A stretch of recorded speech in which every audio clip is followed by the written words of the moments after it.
तो ये सीधी तस्वीरें आप देख रहे हैं सीधे पालम एयरपोर्ट से, जहां पर तहव्वुर राणा, आतंकी तहव्वुर राणा जो है वो भारत पहुंच चुका है।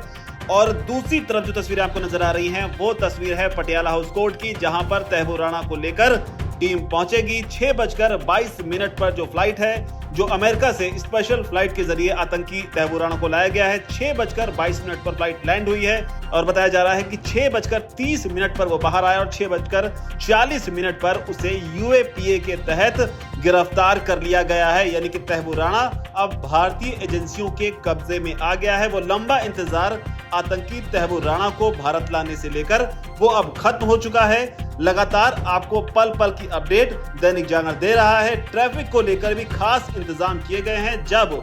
जब एयरपोर्ट से बाहर निकलेगा तहव्वुर राणा तो किस तरीके से उसको पटियाला हाउस कोर्ट लेकर जाना है, जहां पर उसकी रिमांड लेने की कोशिश जो है वो एनआईए की ओर से की जाएगी।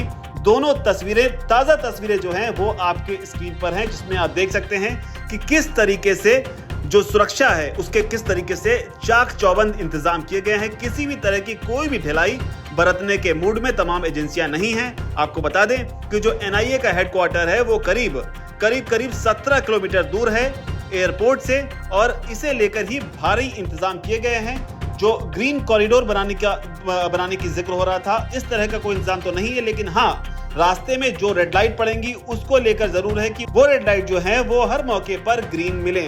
2 रूट जो हैं वो ट्रैफिक को लेकर तैयार किए गए हैं, ताकि एक रूट पर अगर किसी भी किस्म की कोई दिक्कत पेश आती है तो दूसरा विकल्प जो है वो एजेंसियों के सामने रहे। किसी भी तरह की कोई भी गफलत जो है वो स्थिति ट्रांसफर करने के दौरान जो है पैदा ना हो। तो दोनों तस्वीरें लगातार हम आपको दिखा रहे हैं। आपको बता दें कि पालम टेक्निकल एयरपोर्ट पर तहव्वुर राणा पहुंचा है। स्वाट कमांडो जो है, इसके अलावा तमाम दूसरी एजेंसियां जो हैं उन्होंने मोर्चा संभाल लिया है। और मेडिकल को लेकर लगातार जो अपडेट आ रहा था उसमें बताया जा रहा है कि पालम एयरपोर्ट पर ही मुमकिन है तहव्वुर राणा का मेडिकल करवाया जाएगा। और जिसके पीछे की जो बड़ी वजह है वो है सुरक्षा इंतजामों को लेकर, कि किसी भी किस्म का कोई चूक ना हो जाए। आपको बता दें पटियाला हाउस कोर्ट ले जाने के बाद में एनआईए जो है वो रिमांड मांगेगी।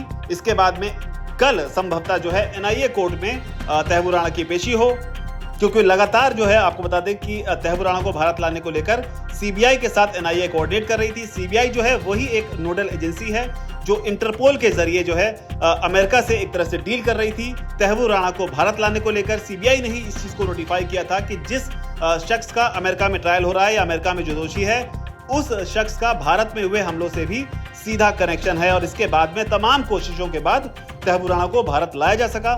हालांकि दोनों तस्वीरों में आप देख रहे हैं कि सुरक्षा के किस तरीके से कड़े इंतजाम किए गए हैं। पुलिस वाले किस तरीके से पूरी व्यवस्था कर रहे हैं। जो पटियाला हाउस का जो कोर्ट है उस प्रीमिसेस को पूरी तरीके से खाली करा लिया गया है। जो लोग जिनकी जरूरत नहीं है परिसर में, उन्हें परिसर से बाहर कर दिया गया है। ताजा अपडेट ये भी है कि वकीलों की जो टीम है वो भी पटियाला हाउस कोर्ट पहुंच चुकी है। चप्पे चप्पे पर पुलिस जो है वो तैनात है। महिला पुलिस कर्मियों को भी तैनात किया गया है।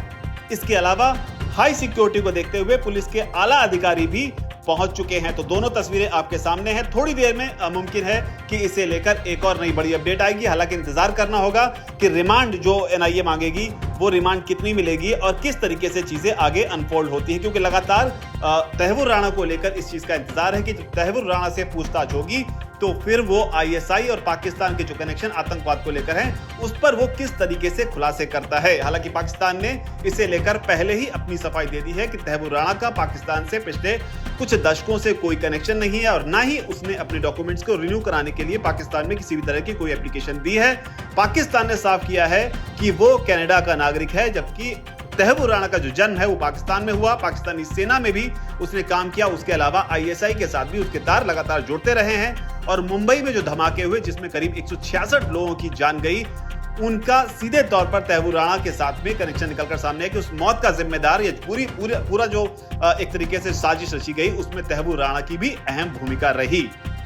तो पल पल की अपडेट दैनिक जागरण तक पहुंचा रहा है। फिलहाल ये दोनों तस्वीरें आपके सामने हैं कि किस तरीके से इस मामले को लेकर भारत सरकार और भारत की तमाम सुरक्षा एजेंसियां जो हैं वो आगे बढ़ रही हैं। हालांकि कई लोग जो मुंबई अटैक के विक्टिम रहे, जो लोग उसके पीड़ित रहे, उनका यही कहना है, एक अपील है भारत सरकार से भी कि आप इसे कसाब की तरह बिरयानी ना खिलाएं। लेकिन भारत कानून के दायरे में रहकर अपना काम करता है और उसी के तहत जो है अब तैमूर राणा को उसके अंजाम तक पहुंचाने की तैयारी शुरू हो चुकी है।